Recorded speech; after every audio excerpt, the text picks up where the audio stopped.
So, for the quick introduction, Regina will be talking today how to build an open community. The stage is yours, Regina. Good luck. Okay, yeah. Hello, everyone. Okay, so I'm going to be talking about how to build an open community. And while I was trying to create my talk, I found this image that we used at the Linux App Summit last year, which was a very huge success. I felt like it really resonated with me personally and what the community stands for, and I felt that it's important that I share the image here. And by the way, they'll be having the summit again in November. So first thing I'm supposed to talk about myself. I am Regina Nkemchor Adejo. I mean, this is not something I'm really good at, talking about what myself and writing it down like that. But then I try to put up something, and I think this works. So I am a member of GNOME, and I was part of the newly elected board of directors. And I'm also the key organizer for the Pan African GNOME Summit, pushing GNOME Africa and driving new contributors into the community. And let me also say that the GNOME Foundation members have been really awesome about bringing in newcomers to the community, and I think that's a really great thing to do. I wouldn't have been able to do anything myself without their support, and really a huge thank you to the GNOME members generally and every volunteers that works for GNOME. So I am really passionate about talking about free desktop applications. Personally, I feel like that's one of the um, um, great things in computing everyone should be part of, and so I like talking about it a lot when I have the chance to. And I also like talking about diversity and inclusion in an open source community. So, which is basically what my talk today is wrapped around. So when I was trying to put this talk together, I was trying to look for definitions of community that would resonate with what I want to talk about. And I was able to find this, where I quoted them, and they said the community is said to exist when interactions between individuals has the purpose of meeting individual needs and obtaining group goals, rather. I see this definition as something that is very deep and important to any community or anyone that will be joining a community or advocating for a community. So basically, everyone that joins the community comes with an intent to achieve their goals and the community goals. So this really determines how long an individual stay for and how short they stay for.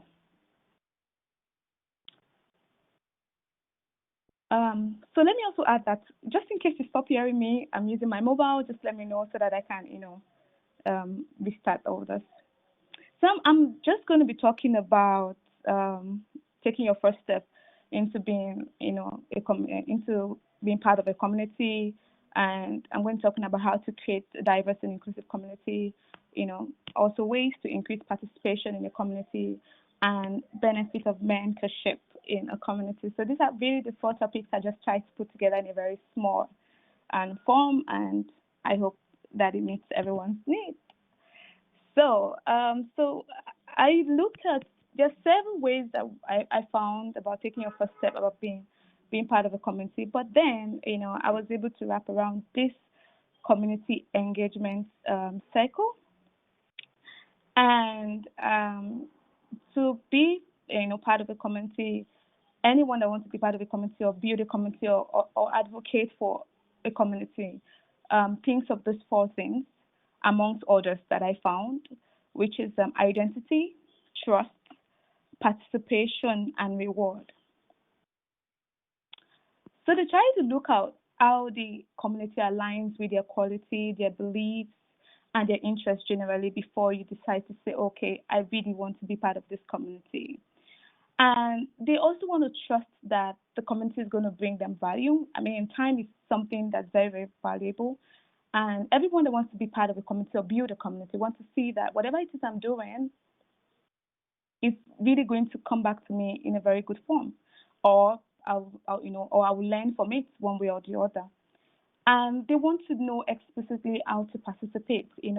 I use the word explicit because they want to be able to see that how can I be part of this community? How can I expand this community? How can I build, a community from this? And when I talk about building a community, it can be as little as expanding a community in a university, in an organization, and all of that. So they want to know explicitly how do they participate, and they want to know if there's a reward for their participation. But when I talk about reward, I'm talking about financial, non-financial. Financial rewards can come as internship programs like the outreach that we have, and it can also come out with a beautiful idea of NOM for the community challenge, which involved so many everyone around the globe, and I think that's a very interesting stuff to have. I do not know if my video is still showing because I'm not seeing myself, and I'm hoping that someone is seeing me, to be honest. Okay. um, so, how to create a diverse and inclusive community? Before I continue, can someone at least maybe show up and tell me, okay, you can see me and the video is fine, because I really can't see myself. Can you hear me? I just need that validation, and I cannot go off the application at the moment. So, anyone to just help me out? Fine. Aha, thank you, Manuel. It wasn't for me, but well. Okay. Can you check the chat? Possibly someone is not hearing me, Okay. I can hear you fine as well. Okay. Thank you so much, Christy. So, how to create a diverse and inclusive community? I picked out this image because I feel like having to have a diverse community has to be with everyone from different abilities, race, and gender. And this happens to be part of a program I mentored in a few years back. And this particular program basically changed my entire perception about what a community is really generally, and it changed how I saw people and the type of people basically that I want to see. Is there a problem, Manuel? Hello? Manuel, you tried saying something. Can I go on? Okay. Yes. Okay, thank you. This particular program I did about, I think that's about 3 to 4 years ago, changed a lot of things about me and how I see a community and how people should participate. And that's because of the young man in front. His name is Onyebuchi, by the way.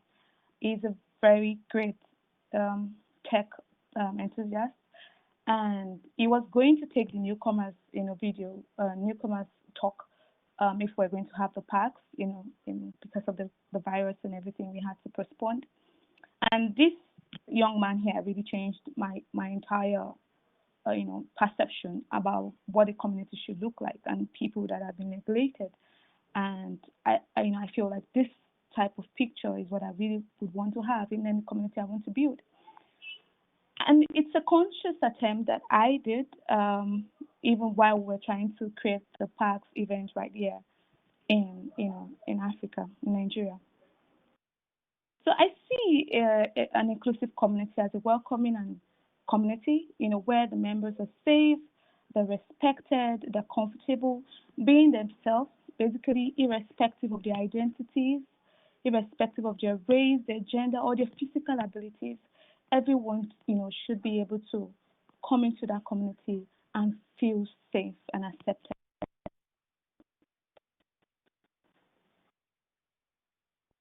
So I picked out some ways. Like I said, these are just few. There's so many of them to create an inclusive community. And I'll start by talking about using a thoughtful language. Because when you're trying to create a diverse community or a community, build a community, you're dealing with people from diverse races of life, and you want to be able to be sure about the language you use. You want to think through what you're saying before you say them and how you say them, so that they're not misinterpreted, and feels everyone feels happy about what you're saying. Okay. And secondly, it's important that you always ask questions and no assumptions. Don't think somebody said this, someone said that. You should always listen before you draw up your conclusion, because you're not dealing with people like yourself. You're dealing with people from different races. So it's important you always listen to know what their opinions are and how you can really translate that opinion they're giving to you. Thirdly, is creating a sense of belonging. When we talk about diversity and inclusiveness, people feel like when you have a diverse community, you have everyone from different races and physical abilities, you already have a diverse community. No, you can actually create a diverse community, and the people in the community do not feel like they belong in that community. So it's a two-way thing. When you're creating a diverse community, you should make people have belong to the community, one that they feel accepted. One from giving them maybe badges when they make contribution. It can be done from rewarding them, making a mention social media on your social media account. Just saying thank you. We understand that you're using your time to contribute to us, and we value you and we appreciate you. So a sense of belonging is very important to always put in mind. And it's important that on the general website or any platform that the organization has the general information, that you create a code of conduct that is acceptable by everyone, and also portrays your community as a community that is willing to accept, open hands to different people from different races. The fifth inclusive um, place for physically challenged people. If you're going to create a community, you want to be able to find out. For example, you're having an event, you want to be sure that your event center has accessible for those that are physically challenged. These are intentional steps you have to take to be able to have different people. There's something we did when we were having parks, which I would love to share. We we reached out to the physically challenged tech community in the event center we're going to use. And I particularly was so excited to see so many of these, amazing talents, and they were so excited about being part of GNOME. And that was one of the motivations I had. I was so happy to see, such group of people in a classroom, and they're willing to be part. And we even decided to give them a spot in the front row, so that they could see better and they could ask their questions. So these are basically steps that you can take to make sure that everyone is able to participate and be part of your community.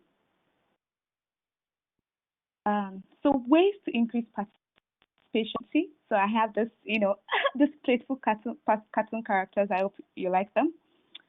Uh, so basically, ways to increase participation in an open source community is first is onboarding section. I'm so glad to talk about what Sri and team is doing about scalable onboarding, creating virtual in-person onboarding sections for newcomers. I think it's very important. You have that created in your community, and there's no basic.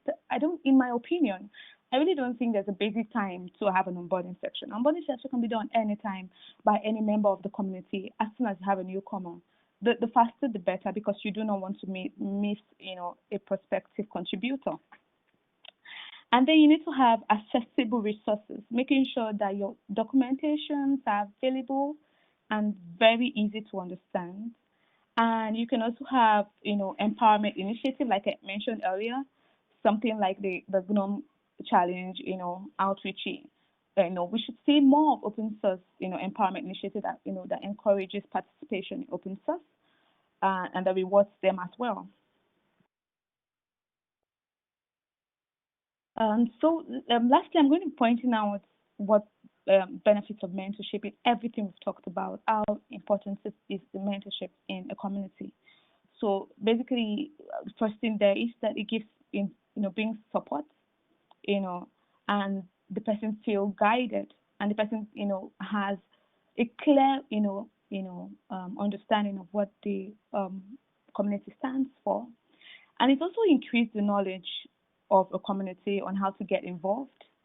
Most importantly, increase awareness and advocacy, because if someone understands what your community is all about, if someone understands what you're trying, your goals, if someone understands your mission, they can advocate for the community and they can talk about the community anywhere and have more people get involved.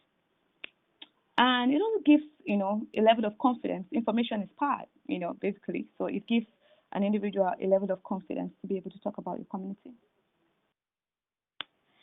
So I'm going to be ending with some quotes, and it's just a few quotes, basically. One is from the Google CEO. He talked about a diverse mix of voices leads to better discussions, decisions, and outcomes for everyone. So it's important that we have these voices in the way that it comes from different races, gender, or physical abilities.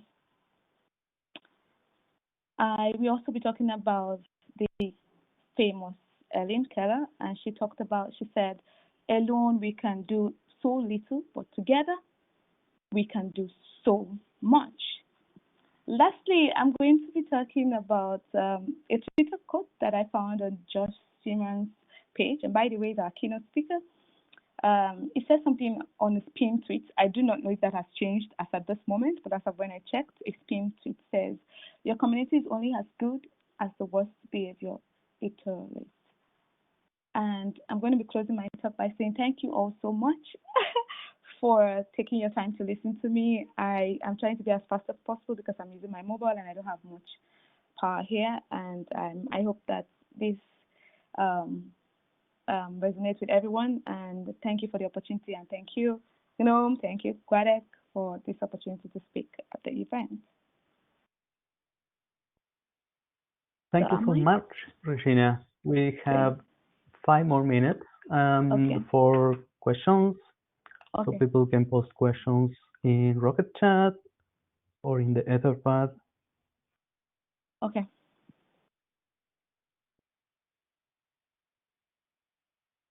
Are there any questions? I can see.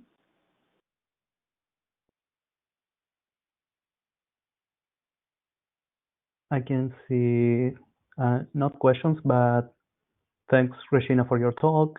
Thanks, Regina, for your talk again. Thank you so much. And thank you, everyone. So should I just sign out or it signs me out something? There is a question in the Etherpad.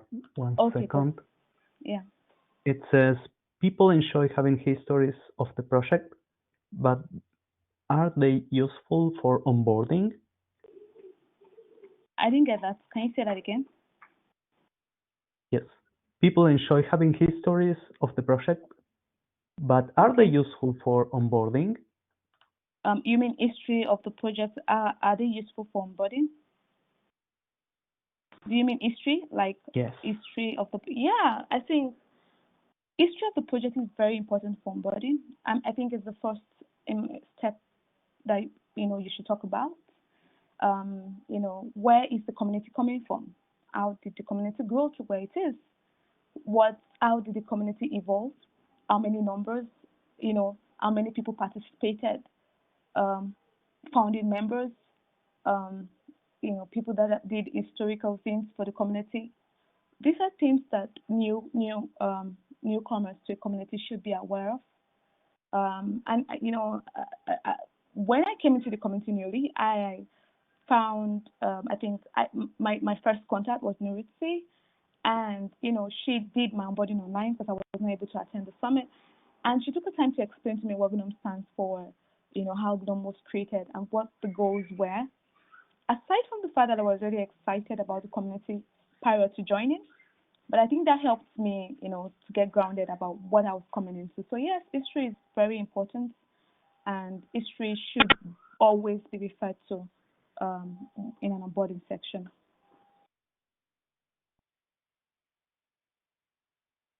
Great, thank you. There's another question in the Etherpad. 1 second. Okay, please.